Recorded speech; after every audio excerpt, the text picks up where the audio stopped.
Sejak Selasa pagi sebanyak 110 KPM terus berdatangan ke kantor Desa Mekarjaya, Kecamatan Ciamis, Kabupaten Bogor.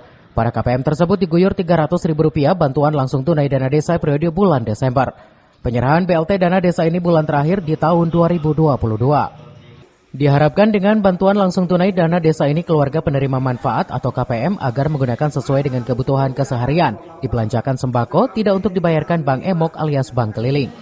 Adanya pengurangan anggaran di tahun 2023, BLT dana desa sebesar 25% otomatis akan berkurang jumlah KPM di Desa Mekarjaya. Hal ini akan dimusyawarahkan desa bersama kelembagaan desa, agar tahun 2023 nanti tepat sasaran kepada KPM. Hari ini pada hari Selasa tanggal 27 Desember kita membagikan BLTDD di bulan Desember berjumlah 110 KPM.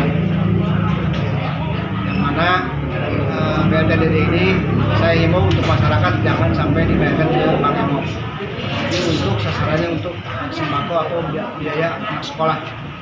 Berapa bulan Pak untuk pembagiannya? Desember terakhir. Dengan nominal uangnya berapa? Nominalnya 300.000. Pak, untuk tahun 2023 itu sendiri nanti akan diajukan kembali atau gimana? Insya Allah diajukan kembali, tapi nilainya berkurang. Pagunya katanya turun dari 25%.